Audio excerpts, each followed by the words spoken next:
다윗은 일생일대 큰 죄를 지었습니다. 충성스러웠던 부하 우리아를 죽였고 그의 아내였던 밧세바를 간음했고 그 밧세바를 자기 아내로 삼아 버렸습니다. 죄질이 나빠도 너무나 파렴치한 범죄를 저질렀습니다. 하나님께서는 오랫동안 다윗을 기다려 주셨습니다. 뭐 하라고? 회개하라고. 자기 범죄의 사실을 인정하고 하나님께 나와서 회개하기를 원하셨어요. 하지만 다윗은 뭔 생각을 했어요?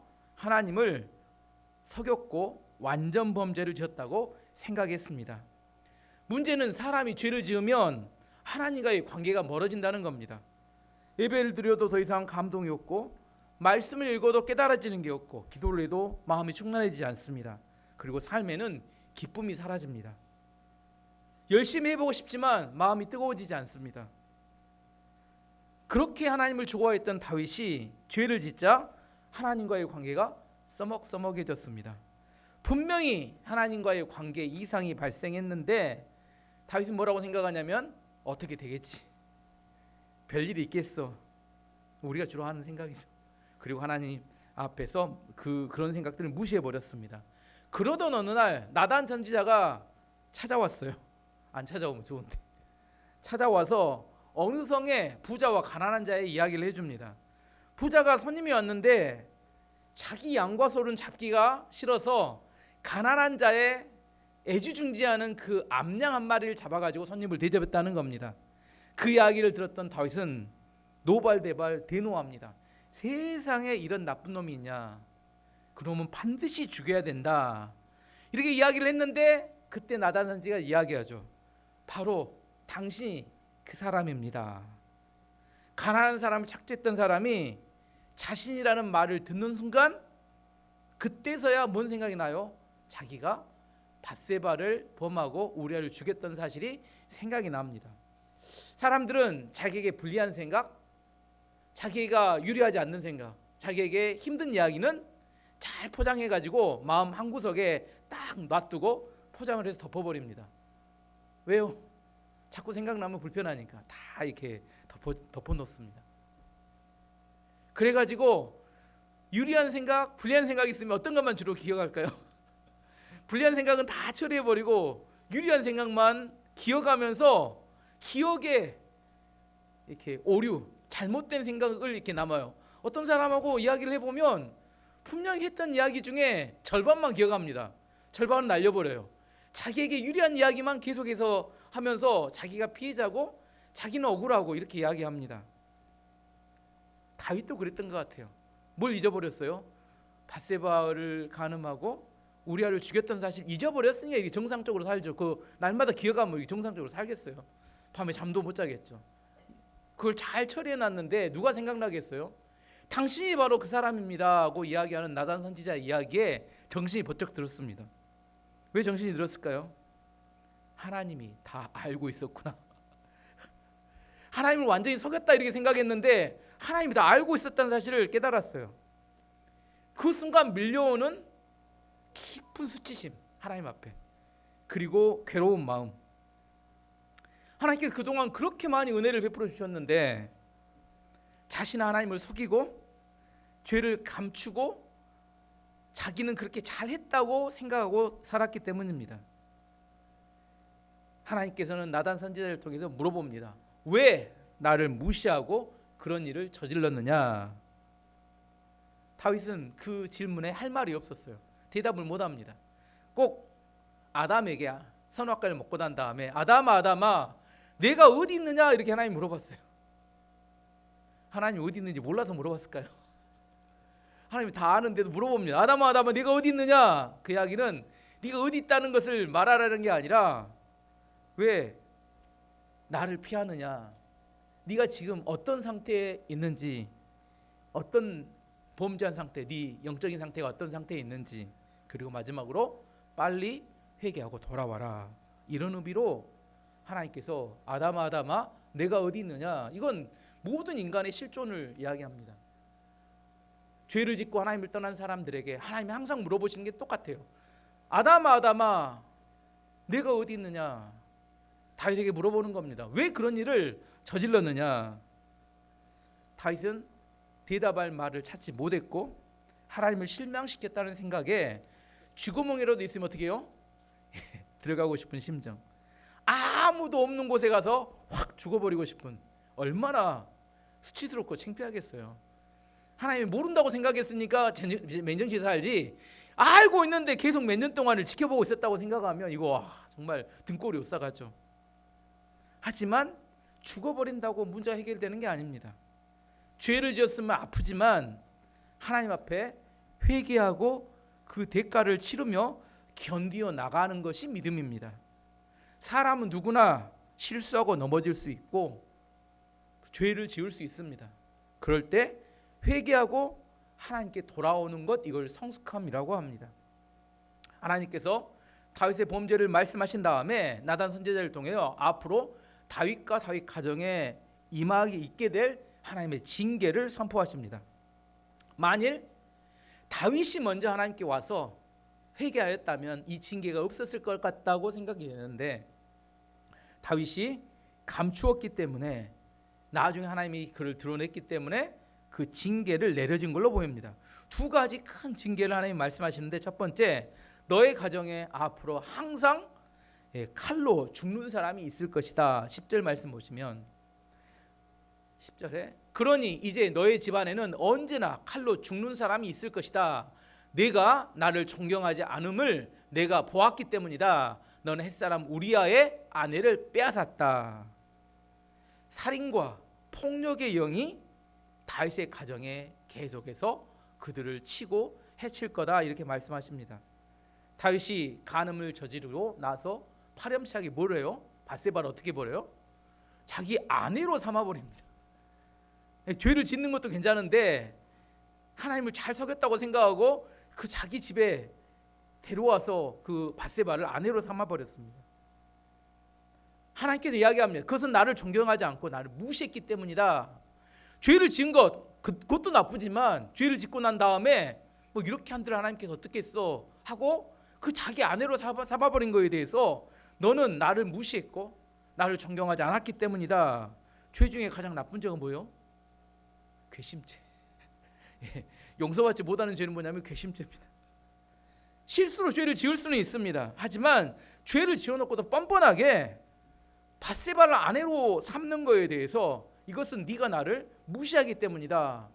하나님께서 그렇게 말씀하십니다. 사무엘하 12장 이후에는 다윗의 아들들이 서로 죽이고 죽는 이야기가 계속 나옵니다. 자녀들이 이복 형제 간에 죽이고 죽는 그런 사건이 벌어질 때 다윗은 무슨 생각을 했을까요? 쟤들이 저러고 있는 것이 누구 때문이다? 지금 다윗 때문인 거예요. 다윗이 폭력과 살인의 영을 그 가정에 역사하도록 허용을 해줘 버린 거잖아요. 그 자식들을 탓할 수 없어요. 누구 때문에? 자기가 그 폭력과 살인의 영을 열어준 본인이 장본인이었고, 그렇기 때문에 자식들이 자식을 죽이면서 서로 계속 죽는 일이 발생합니다. 반란을 통해서. 누구를 탓할 수도 없고 참담한 심정입니다. 하나님께서 사실은 다윗을 징계하는 게 아니라 하나님께서 살인과 폭력의 용으로부터 다윗의 집안을 지키시다가 하나님께서 손을 떼시는 겁니다.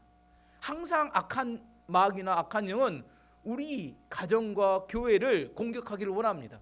근데 누가 보호를 하고 있어요? 하나님께서 딱 보호하고 있었는데 징계로 그 보호의 손을 떼어버리니까 그 살인과 폭력의 영이 다윗의 집안을 해집고 돌아다니게 된 겁니다. 두 번째, 백주대낮에 너의 아내들이 다른 남자에게, 다른 사람에게 성폭행을 당하는 것을 백성들이 보게 될 것이다. 이게 두 번째 징계였습니다. 11절 12절 말씀 보시면 여호와께서 또 이렇게 말씀하십니다. 너의 집안 사람들이 너에게 재앙을 일으킬 것이다. 내가 보는 앞에서 내가 너의 아내들을 빼앗아서 너의 아주 가까운 사람들에게 줄 것이다. 그 사람이 대낮에 너의 아내들과 잠자리를 함께 할 것이다. 너는 남몰래 밧세바와 함께 잠을 잤다. 그러나 나는 이스라엘의 모든 백성이 이 일을 알게 할 것이다. 너무 수치스럽고 받아들이기 힘든 징계였습니다. 누가 이런 일을 행합니까? 압살롬, 자기 아들이. 압살롬이 반란을 일으키고 예루살렘을 점령한 다음에 아버지의 후궁 아버지의 후궁들을 왕궁 옥상으로 5명을 데리고 가서 백성들이 모든 보는 앞에서 성관계를 합니다. 압살롬이 이렇게 하는 이유는 아버지를 수치를 주기 위해서 한 게 아니라 그 시대 문화가 뭐냐면 어느 나라를 정복하게 되면 그 나라의 왕의 아내들을 취하는 것이 그 나라를 정복했다는 증거로 남기는 겁니다. 근데 이걸 누가 해요?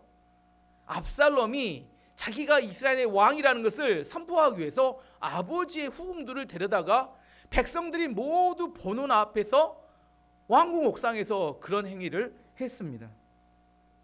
다윗이 그 이야기를 들었을 때 마음이 어땠을까요? 압살롬을 탓할 수 있나요? 간음의 영을 자기 집안에 풀어놓은 게 누구예요? 허용해버린 게 다윗이 죄를 지음으로 그것이 발생하게 된 겁니다. 다윗은 왕궁에서 숨어서 밧세바에게 간음했지만 하나님께서 다윗의 범죄를 드러내기 위해서 백주대낮에 백성들이 보는 앞에서 내 아들은 내 후궁들과 관계를 할 것이다, 이렇게 두 번째 징계였습니다. 나단 선지자가 이런 하나님의 징계를 선포했을 때 다윗의 반응이 중요합니다. 다윗이 어떻게 반응했어요? 너무나 참담한, 정신을 차리기 힘든 징계였고 받아들이기 어려웠지만 다윗은 정신을 차립니다. 그리고 곧바로 자기 죄를 인정합니다. 내가 여호와께 죄를 지었습니다. 13절 말씀 보시면, 그러자 다윗이 나단에게 말했습니다. 내가 여호와께 죄를 지었소. 나단이 대답했습니다. 여호와께서는 왕의 죄를 용서하셨습니다. 왕은 죽지 않을 것입니다. 다윗이 자기 죄를 인정하는 게 쉬웠을까요? 어려웠을까요? 절대로 쉬운 일 아닙니다. 사람들에게 누군가 죄를 지어져가면 90% 이상은 대부분 반발합니다. 죄를 지었어요. 알아요. 하지만 인정하지 않습니다. 소수의 사람들만 자기 죄를 인정합니다. 대표적인 사람은 사울왕이죠.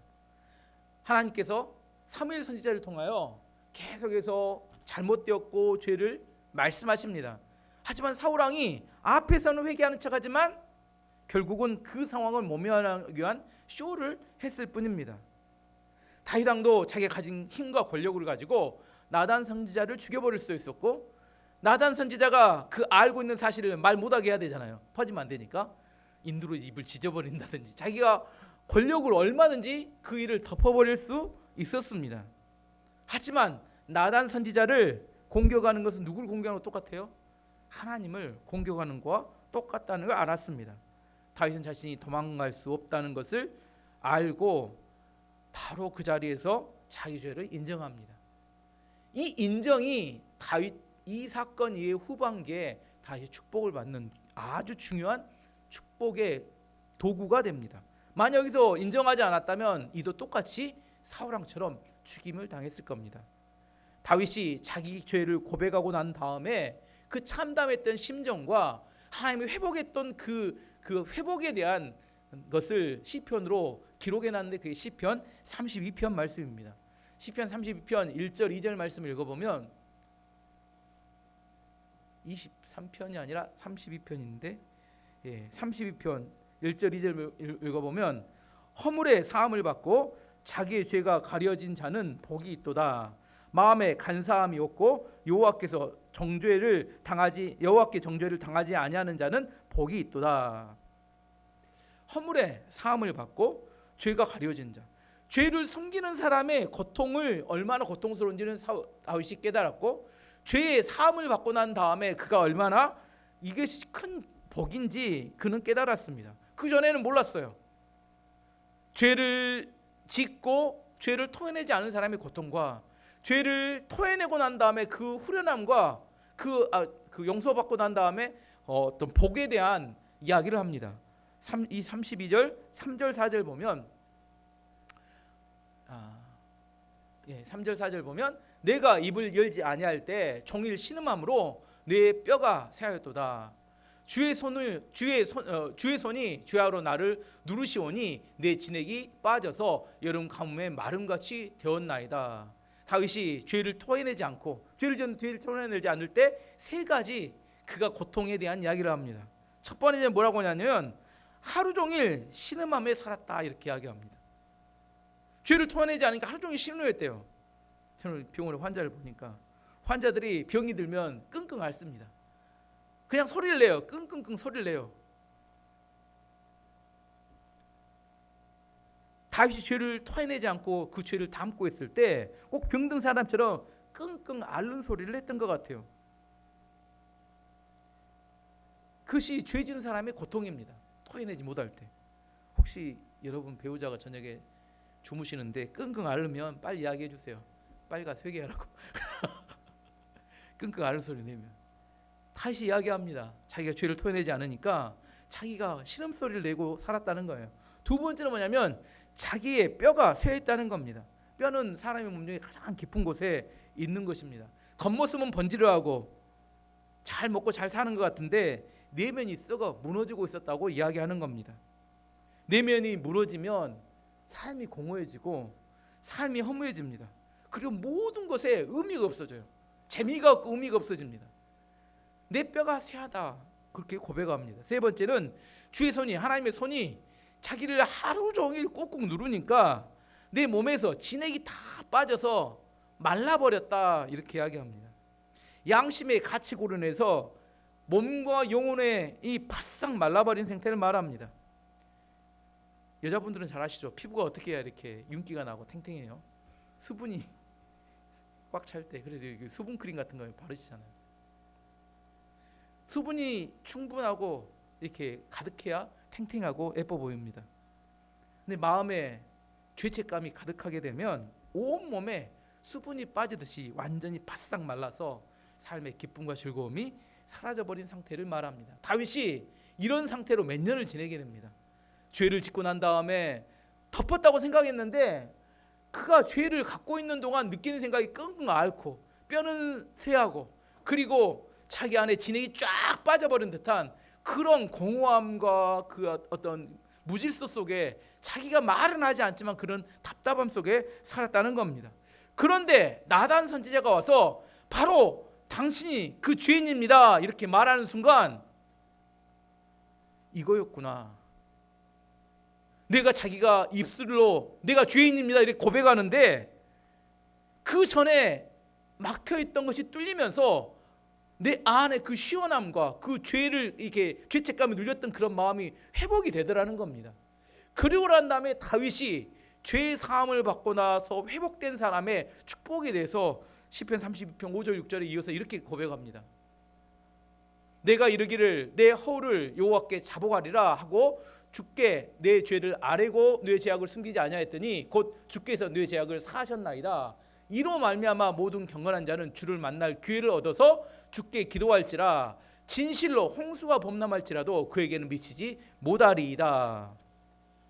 죄 사함을 받은 사람의 축복은 뭐냐면 홍수가 범람하여 모든 사람이 홍수로 쓸려 나갈 때 그 홍수가 그에게는 미치지 못한다 이렇게 이야기합니다. 모든 곳에 홍수가 넘치는데 회개한 사람은 그 홍수가 미치지 않는다. 이게 비밀입니다. 세상은 자기 욕망을 따라 살아갑니다. 자기 원하는 대로 살기 원해요. 근데 회개한 사람은 자기 욕망이 아니라 하나님의 뜻을 향해 나아갑니다. 사람들은 뭐라고 하냐면 미련하다게요. 수요일날 이렇게 좋은 날 집에 가서 편히 자면 좋은데 시간 내고 에너지를 소진해서 예배를 드리는데 잠도 오고 힘든데 미련한 거 아니냐. 이 미련할 것 같은데 나중에 보면 말씀을 드리지 않고 예배를 드리지 않잖아요. 쉽게 마음이 죄를 향해 이게 나아갑니다. 이상합니다. 사람 예배를 한 번 빠지고 두 번 빠지잖아요. 그렇지 않을 것 같은데 죄를 향한 욕망이 내 마음속에 계속 일어납니다. 내가 정말 함께 예배를 드리고 하나님 말씀을 듣잖아요. 그게 낭비 같은데 그게 나를 살리는 지혜였다는 것을 나중에 알게 됩니다. 내가 말씀을 읽고 말씀을 지키잖아요. 근데 나중에 보면 말씀이 나를 지키고 있다는 사실을 내가 깨닫게 됩니다. 내가 말씀을 지켰던 게 아니라는 것을. 이게 그런 이야기입니다. 홍수가 모든 사람에게 범람하는데 그 회개한 사람, 하나님의 용서함을 받은 사람은 그 홍수가 그의 삶에 미치지 않는다고 이야기합니다. 이 지점에서 이제 좀 더 이렇게 나아가서 묵상을 해볼 이야기를 이야기해 보면 우리가 죄를 짓고 하나님께 나아가서 회개하면 하나님이 우리 죄를 용서해 주실까요? 용서해 주시죠. 뭐 이거 안 믿으면 이제 성경 안 믿은 거니까 용서해 주십니다. 이제 여기서 중요한 주제는 뭐냐면, 그러면 죄를 용서해 주신 후에 죄에 대한 징계는 어떻게 하실까요? 다윗은 죄를 용서해 주신다고 말씀하셨습니다. 하지만 징계까지 면하게 해주신다고 말씀하지는 않으셨습니다. 죄의 사함과 죄에 대한 징계가 좀 다르다는 것을 여기서 좀 이해해야 이걸 좀 더 깊이 있게 볼 수 있습니다. 다윗은 죄의 용서함을 받았습니다. 하지만 하나님께서 징계는 받아야 된다 이렇게 말씀하셨습니다. 저도 이게 읽으면서 죄의 용서함을 해주셨으면 징계도 면해 주시면 좋지 않을까요? 하나님 째째하게 주시려면 한꺼번에 화끈하게 주시지 왜 하나는 주고 하나는 안 주시고 이럴까, 이렇게 생각도 해봅니다. 우리가 진심으로 하나님께 나가 죄 사함을 구하면 하나님 용서해 주십니다. 하지만 징계는 상황과 사람마다 다르게 하나님께서 결정하십니다. 예를 들어 보면 아담과 하와가 선악과를 따먹었을 때 하나님의 징계가 어떻게 옵니까? 어디서 쫓겨나요? 에덴 동산에도 쫓겨나게 됩니다. 우리가 말하면 죄를 용서해 주려면 에덴에서 안 쫓겨나야 되잖아요. 근데 성경은 왜 에덴에서 쫓아냈는지를 설명합니다. 왜 에덴에서 쫓아냈을까요? 죄 지은 채로 에덴 동산에 있는 생명나무의 열매를 계속 먹으면 죄 지은 인간이 죽지 않고 계속 살기 때문에 생명나무를 먹지 못하게 하기 위해서 쫓아냈다. 성경은 이렇게 기록합니다. 징계가 뒤집어 보면 하나님의 사랑입니다.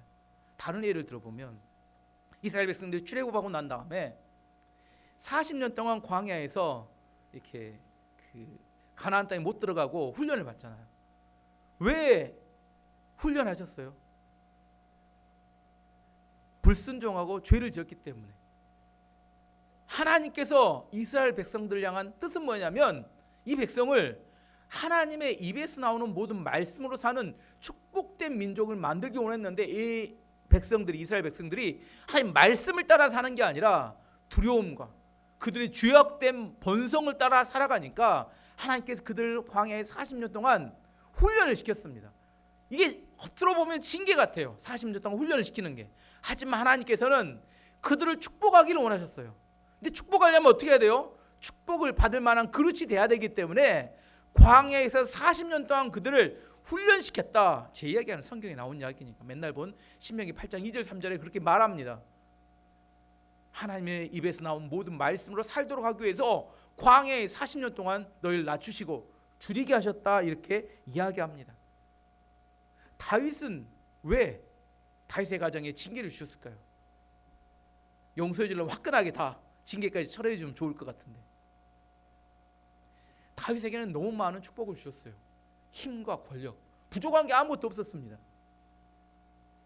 그렇기 때문에 다윗이 저지른 범죄는 계속된 축복 속에 재발이 가능한 상태일 수도 있다는 겁니다.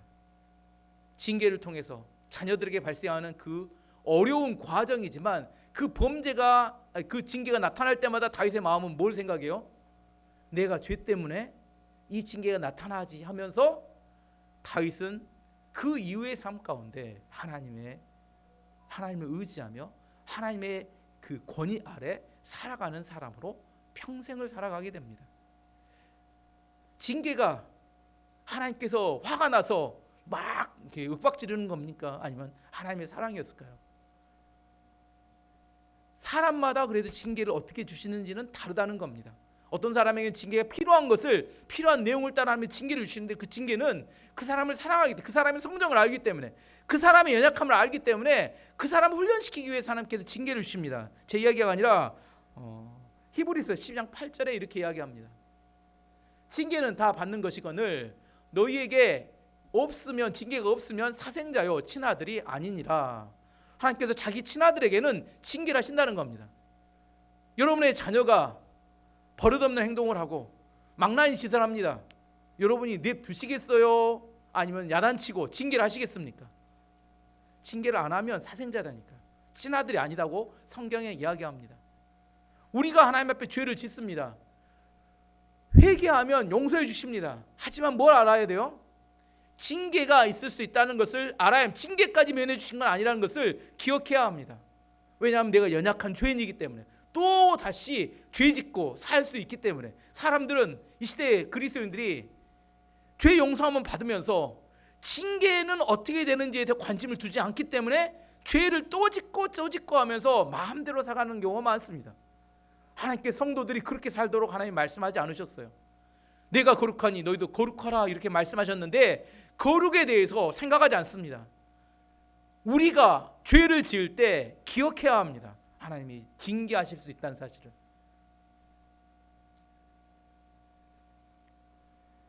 다윗이 이렇게 하나님께 그 죄 용서함을 받고 난 다음에 하나님께서 첫 번째 그 집안의 징계로 밧세바와 사이에서 낳은 아이가 죽게 될 것이다 이렇게 말씀하십니다. 14절 말씀 보시면,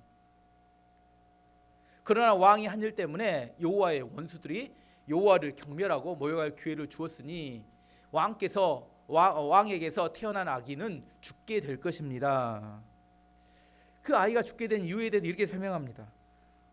왕의 범죄함으로 원수들 마귀들이 하나님을 경멸하고 모욕할 기회를 주었기 때문이다. 아마 이 말씀은 이런 생각이 듭니다. 하나님께서 마귀에게 다윗을 자랑했던 것 같아요. 야, 내가 다윗이라는 종이 있는데 얼마나 충성되고 얼마나 신실한지 아느냐 이렇게 자랑을 했던 것 같아요.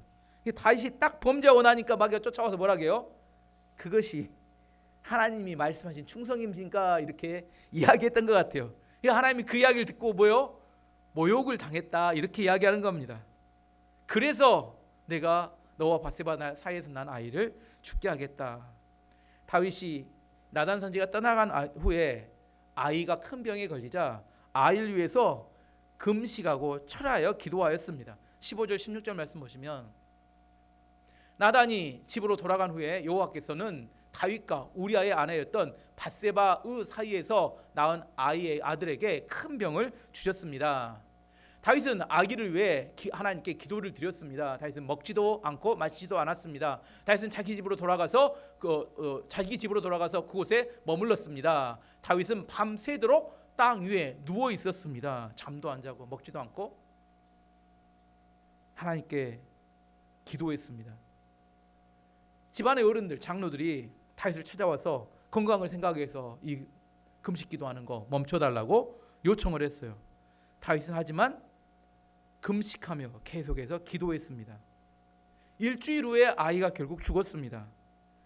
다윗의 종들은 이 사실을 다윗에게 알리면 다윗이 행여 쓰러질까 봐 말 못하고 전전긍긍하고 있는데, 종들이 서로 수군수군 하는 이야기를 들으면서 다윗이 생각했어요. 아이가 죽었구나.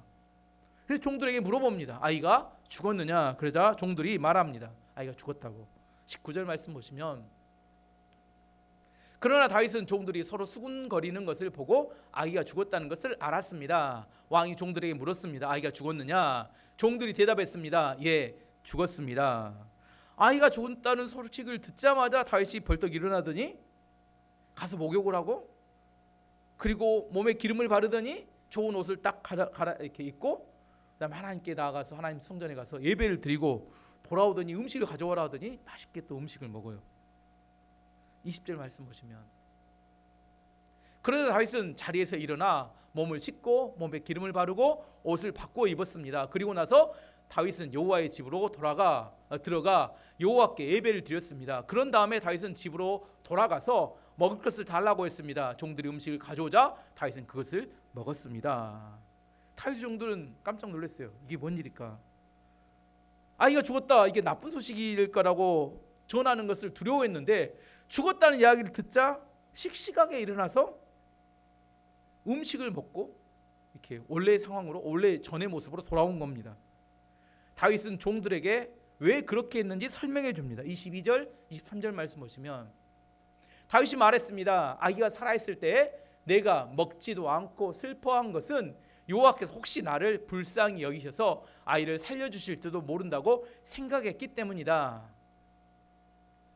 하지만 이제는 아이가 죽었으니 음식을 먹지 않을 이유가 없지 않느냐. 그런다고 아기가 다시 살아나는 것도 아니다. 언젠가 나도 아이에게 가겠지만 아기가 나에게로 다시 돌아올 수는 없는 일이다. 왜 그랬어요? 아기가 살아있는 동안 하나님께 나아가서 간절히 불쌍히 여겨달라고 기도하면 살려주실 수 있지만, 이미 죽었다는 것은 뭐예요? 하나님의 심판이 하나님의 뜻이 분명했다는 것을 알려주는 겁니다. 야, 이거 죽은 것은 하나님이 징계하신 거야. 분명해졌는데 거기서 떼쓰고 난리 친다고 해서 뭐예요? 의미가 없지 않느냐. 그렇지 않은 기도를 중단했다는 겁니다. 이게 무슨 의미냐면 다윗은 자기의 뜻을 정해놓고 하나님께 기도한 게 아니라는 겁니다. 하나님의 은혜를 구하는 기도를 했다는 거예요. 하나님께서 심판하신 것을 결정했다면 그 뜻을 받아들이는 것을 믿음이라고 생각했다는 겁니다. 많은 사람들이 기도할 때 이렇게 생각해요. 내 뜻을 관철시키는 게 기도다, 이렇게 생각합니다. 내가 이렇게 정해놨어요. 누구도 이렇게 해야 돼요? 하나님도 이렇게 해야 돼. 하나님 이렇게 안 하시면 재미없습니다. 하나님 협박해. 하나님 네가 원하는 대로 안 해주면 하나님도 이렇게 별 의미가 없습니다. 자기 뜻을 관철시키는 게 기도가 아니라, 기도는 하나님의 은혜를 구하는 겁니다. 하나님의 뜻이 어떤 건지 모르는데 나에게 정말 필요한 것이 있기 때문에 하나님께 나가 기도하지만, 하나님께서 아니라고 하면 뭐예요? 아닌 것을 받아들이는 것을 믿음이라고 한다는 겁니다. 우리가 기도할 때 기도의 응답은 세 가지로 온다고 이야기해요. 일반적으로 첫 번째 yes, 두 번째 no, 세 번째 wait, 기다려라. 하나님, 우리가 기도하면 하나님께서 응답을 뭐라고 해주신다고요? 들어줄게. 두 번째 아니다, 안 돼. 세 번째 기다려라. 근데 하나님께서 아니다 이렇게 하겠어요. 그랬더니 뭐라고요? 하나님 그거 말고 언제까지? 예스 할 때까지. 그 예스 안 하면 저는 그 하나님 내가 인정 못 합니다. 하나님도 아닙니다. 따지고 달라들고 네가 하나님이다. 하나님께 기도한다는 것은 하나님 주권자고 하나님 왕이신데 지금 나를 불쌍히 여겨주시고 은혜를 달라고 하나님께 기도하는 거지, 내 뜻대로 내가 원하는 대로 다 이루어지려고 그렇게 하나님께 구하는 게 아니라는 겁니다. 다윗은 자기가 범죄했던 사실을 인정하고 하나님이 자기를 징계하신다는 것도 인정했고, 하지만 혹시나 나를 불쌍히 여겨주신다면 이 아이를 살려주세요 이렇게 기도했습니다. 하나님께서 거절하셨다는 것을 알았을 때 그것을 믿음으로 받아들이고, 그리고 하나님께 감사 예배를 드리고 음식을 먹었습니다. 이것을 성숙한 믿음이라고 합니다. 어떻게 성숙한 믿음이에요? 내 뜻을 관철시키는 거 귀야 삼창하고 난리 쳐가지고 하나님의 노로하고 헌데 될 때까지 계속 기도하고, 될 때까지 계속 기도하지도 못합니다. 아무튼 떼쓰고 띵깡놓고 난리다가 하나님 실망했어요, 저는 더 이상 하나님 안 믿습니다 하고 뿌르르 또 이렇게 가버리고, 이걸 믿음이라고 하지 않는다는 거예요. 우리는 어떤 게 하나님의 믿음이냐면, 하나님의 뜻이 아까 우리 마지막 찬양했던 것, 이 땅에 이루어지는 것, 그게 믿음입니다. 그게 사명이에요. 하나님의 뜻이 우리 가운데 이루어지는 것. 모르죠. 하나님 뜻을 잘 모르니까 기도하는 거예요. 하나님이 혹시나 불쌍히 여기시면, 그래서 저는 기도 중에 절박할 때 최고의 기도는 불쌍히 여겨달라고, 그 기도 내용은 잘 모르겠어요. 뭐 할지는 모르겠지만 마지막에 뭐라고 해요? 하나님 은혜를 구하는 기도를 해야 돼요. 하나님의 마음이 또 하나님께 은혜를 베푸시면 상황이 달라질 수 있으니까 불쌍히 여겨달라고 기도하는 거지, 내가 원하는 것을 관철시키기 위해서 막 떼쓰고 나쓰고. 어떤 분이 그러더라고, 하나님의 보좌를 흔들어야 된다고. 앉아있기도 불편하시게. 하나님 협박하는 거 아닙니다. 우리의 간절한, 우리의 원하는 것을 하나님께 구하는 거예요. 이런 의미에서 우리에게 주어진 삶의 환경과 상황, 그것은 하나님이 지금 우리에게 가장 맞는 것을 최적화시켜서 주신 겁니다. 하나님, 내가 지금 여기 있을 사람이 아닌데, 하나님 내가 이런 상황은 내가 감당하기 어려운데, 이런 상황은 내가 받아들이기 어려운데, 하나님 몰라서 지금 이런 상황과 환경에 두셨을까요? 지금까지 쭉 살펴보니까 우리는 우리에게 주어진 상황과 환경 가운데 어떻게 반응해야 될까요? 우리 올해 주제의 말씀처럼 항상 기뻐하라, 쉬지 말고 기도하라, 범사에 감사하라, 이는 그리스도 예수 안에서 너를 향하신 하나님의 뜻이니라. 다윗은 범죄한 순간에도 성숙한 믿음을 드러냈습니다. 이게 중요한 이야기입니다. 때로 우리가 범죄할 수도 있고 잘할 수도 있고 어떤 상황에 우리가 처할 수도 있지만 그런 순간에도 성숙한 믿음으로 하나님의 주권을 인정하며 하나님의 왕 되심을 인정하며 하나님의 뜻이 우리의 삶 가운데 이루어지게 하는 것, 이것을 뭐라고 해요? 사명이라고 합니다. 왜냐하면 지금 이 다윗의 범죄와 넘어짐, 회개를 통해서 얼마나 많은 사람들이 수천 년 동안 은혜를 받은지 몰라요. 다윗과 같은 사람 안 넘어져야 맞잖아요. 다윗이 넘어지니까 아이고 이 사람도 사람이었구나 이런 생각을 하죠. 참 다행이다.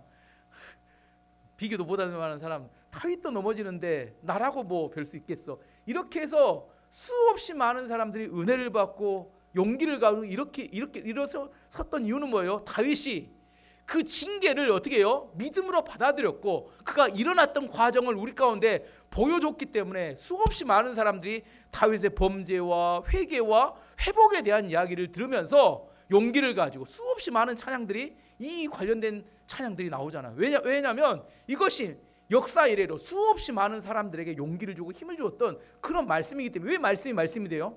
우리는 잘해야지만 쓰임 받는다고 생각합니다. 그렇지 않아요. 우리가 잘할 때도 쓰임 받지만 넘어지고 쓰러지고 죄를 짓고 있을 때도 우리가 쓰임 받을 수 있어요. 왜?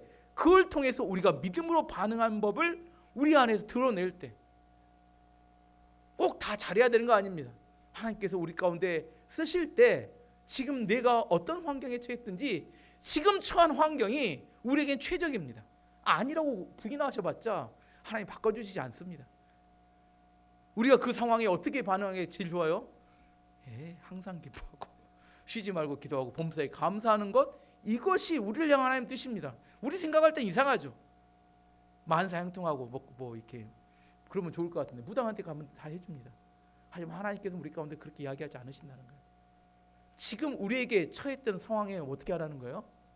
항상 기뻐하고 쉬지 말고 기도하고 범사에 감사함으로 우리가 믿음으로 반응하게 될 때 마침내 하나님께서 우리를 높여주십니다. 내가 높이는 게 아니라 하나님이 우리 인생을 바꿔주시고 우리를 높여주셔야, 그래야 우리 인생이 진짜 바뀌는 거지. 우리가 노력하고 애쓴다고 해서 바뀔 것 같으면 저도 그렇게 노력하고 있을 것 같아요. 하지만 저는 예배드리고 기도합니다. 말씀을 읽고. 왜냐하면 이것이 하나님이 나를 통해서 역사하시고 일하시는 방법이라고 믿기 때문입니다.